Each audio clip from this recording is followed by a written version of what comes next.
Guys, this is the 2016 Chicago Vintage and Custom Drum Show with Vintage Drum Stock. We'll be back.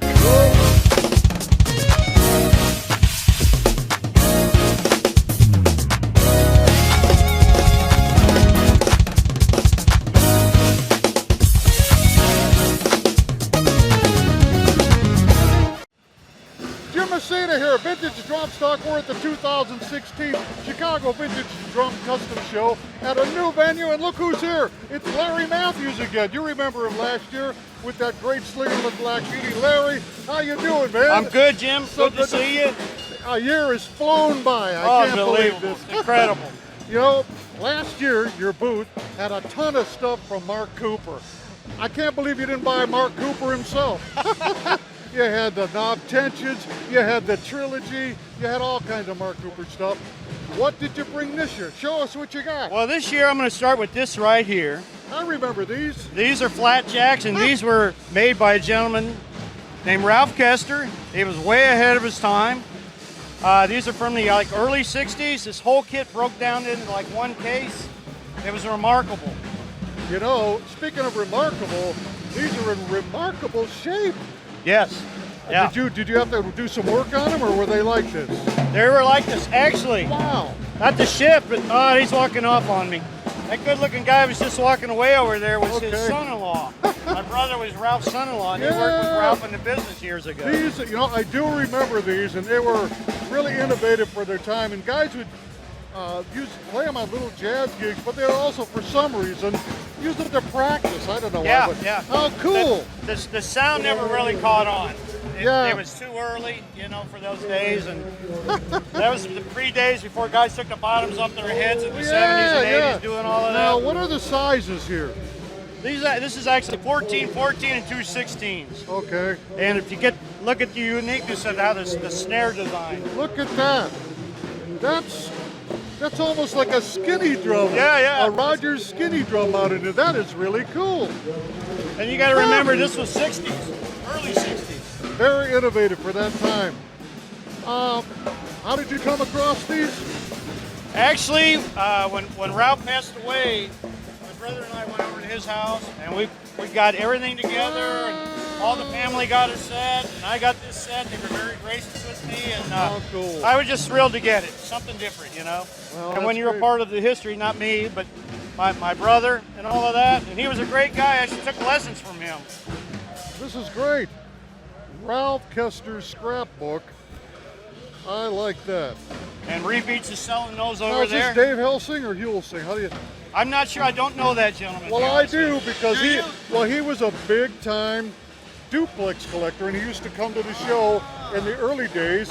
On my site, there's video of Dave and I talking about Duplex Spirit of St. Louis's.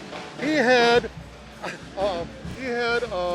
the crystal set. If you've ever followed what the crystal finish is, yes. that set has floated around, and I wanted that set for a long time, but it keeps going from owner to owner. Well, Dave was the first one, I believe, that owned that, and there's video of me at the show. We're handling it. Really cool set. Dave's a cool guy. Oh, that's good. Love Love to meet him. I know my brother loved to meet him someday. I notice over here, this is pretty cool. Yes. Huh.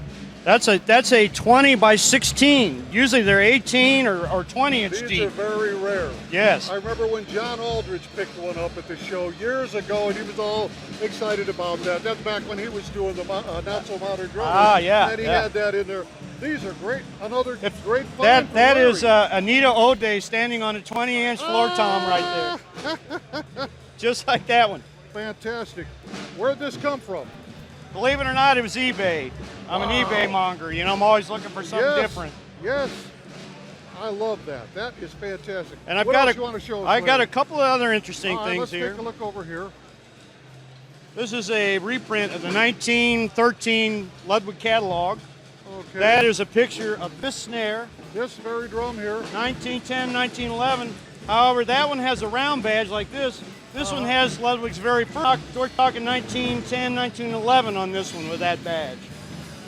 Look at how the hoops were done. Now what he's pointing out here is that there are no collar hooks. They're actually right on the hoop. Okay, they're part of the no collar hooks going over the hoop. That is cool. I'm loving that. And look at this, signed by William F. Ludwig Jr. And I'm going to take that over and get the rest of the family to sign that while I'm here. Well, let us know when you do that. We'd like to get that on tape. Absolutely. Really nice. What we have here is a 1913, and the reason we know that it was 1913 because it has a square bead right here, and that's the only year that they made the square bead on that. How much work have you had to do on these? I'm very lucky. Just polish them up a little bit. Man. Parts were there. I as with each one of these, I'm going to be asking you, where'd you get that? eBay. eBay again. eBay. You know, I used to go on eBay, and then I can't even turn it on anymore. 2 hours a day, I'm addicted. Oh. The other interesting thing about this drum, it Again, has the original signed. owner's name on the inside. Oh, okay. And on the other side, if you look at it, you'll see it says, I believe it says, broke a drum head. Yes. And it says, March 13, 1914. And that looks like it's written in pencil. Yeah. I can't believe that survived. It says, broke snare head, March 13th, 1914, Friday the 13th. Somebody said, when did you write that in? I said, that day before yesterday. Mr. Alvin Harkbart. That's amazing, isn't it? And then his address came out of Wisconsin, and then, of course, signed by William Ludwig, the chief. Again, this is a great drum, Larry. Isn't that fun? Wow. See, I like that when you have a lot of provenance connected to these. You know, that's what makes them really, that's a special drum in the first place. Yes. But then to have that to go along with the that's history great. to go along with. All right, let's see. The other interesting one here is everybody knows what that is. A Geisler drum, right? That is. All right, but this one is complete. Plus has the brass badge. Now, was this the first drum that Slingerland put their badge on? It was. All right. These drums, I've been wanting one of these for years. These are great. Is it Eugene Geisler? I believe that's what it was, yes. You know, and Slingerland just basically slapped their badge on there, right? I think Slingerland just bought the guy out to start making his snare drum so they could break into the business. Now back here, that is a wonderful old, original, very original. Wow. And you've done evenly worn. I like that. Thunderbird. And look at Leedy that. from 1930s. Now, last year you had the Thunderbird pattern. I had in the Adrian Kirschler, completely redone, beautiful. From Mark Cooper, right? It was the trilogy. He called it the trilogy. That's it. That's part of the trilogy. But now this is great because Larry has been smart enough not to touch this. You know, you could buff all this stuff up, but you have to be really careful with it because this is very, especially with Leedy knobby gold, right? That'll come right off. Yep. So good move on your part, Larry. What do we got down here? This is a 1973 Phantom Slingerland kit. They only made them 1 year. They only cataloged them 1 year. And you know, here again, fun, something different.